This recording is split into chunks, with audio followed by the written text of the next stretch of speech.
She texted me one sentence before leaving. Phone off. Girls' weekend. That silence told me more than any confession ever could.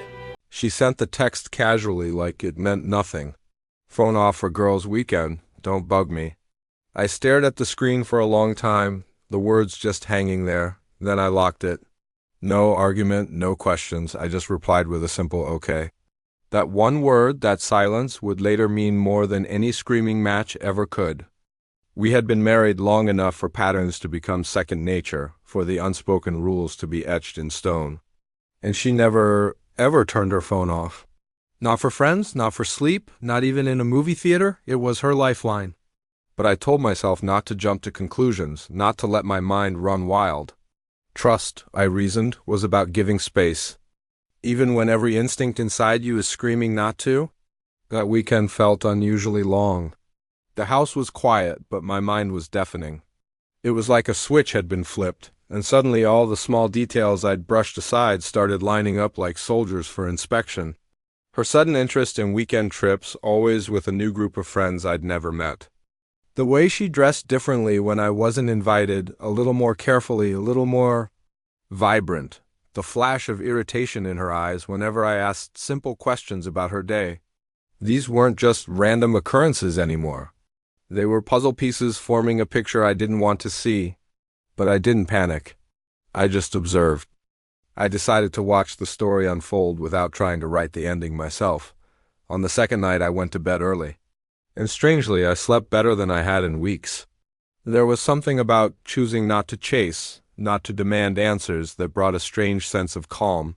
When you stop desperately trying to force explanations, clarity has a way of finding its own room to enter. You stop being a victim of someone else's story and start becoming the narrator of your own. She came back late Sunday evening, a whirlwind of feigned cheerfulness, her voice a little too loud, her smile a little too bright. She smelled of a perfume I didn't recognize, a sweet, unfamiliar scent that clung to her clothes. She kissed my cheek quickly, a fleeting touch, and announced she was exhausted. I just nodded and went back to the book I was reading. She paused in the doorway, confused by my lack of reaction. I could see it in her posture. She expected curiosity. She probably even wanted a little guilt, a little jealousy. I gave her nothing. My silence was a mirror, and she didn't like the reflection. Over the next few days, a subtle restlessness started to grow in her. She'd find reasons to be in the same room, her movements fidgety. She asked if I was upset. I said no. She asked if I missed her while she was gone. I said I was busy. This quiet power shift unsettled her completely. She was used to being in control, used to my predictable reactions. But silence is a deeply uncomfortable thing when you expect to pull the strings. It takes away your power, your script, and leaves you standing on an empty stage. Later that week, she was in the shower, and her phone, left on the nightstand, buzzed. It was a familiar sound, but this time it felt different. I didn't rush to check it. I didn't need to. It buzzed again. And again. The persistence was what finally made me glance over. I didn't even have to unlock it. The message preview on the screen said everything. Miss you already. Weekend wasn't long enough.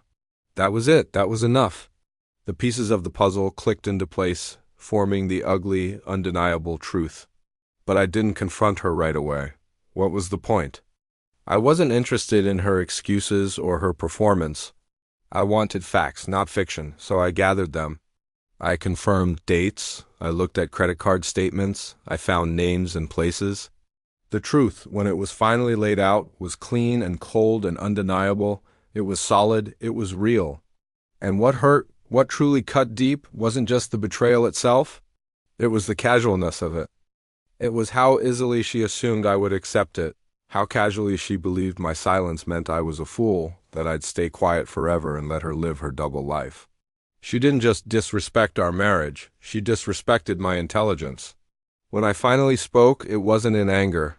I did it calmly, sitting across from her at the kitchen table.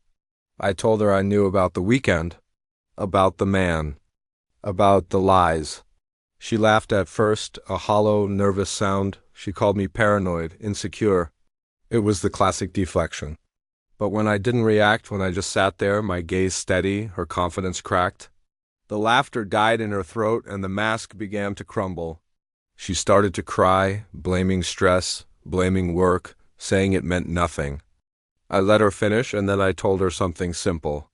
Trust doesn't disappear when someone cheats. It disappears when they believe your silence means you've given them permission. It disappears when they mistake your patience for weakness. I packed a bag that night, no shouting, no drama. Just the quiet sound of zippers and clothes being folded.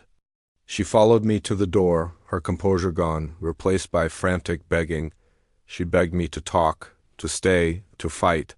For us, I turned and looked at her, really looked at her and said, I'm not leaving because you cheated. I'm leaving because you thought I wouldn't. Months later, she tried to reach out. Her texts became more frequent, more desperate. The weekend man was gone, she said. Friends had faded away. Reality had arrived, cold and lonely. I never responded. My silence had already said everything that needed to be said. Sometimes, the strongest response isn't a storm of anger or a calculated plot for revenge. Sometimes, the most powerful thing you can do is stay quiet long enough to find your strength, and then use that silence to walk away with your dignity intact. Thank you for listening.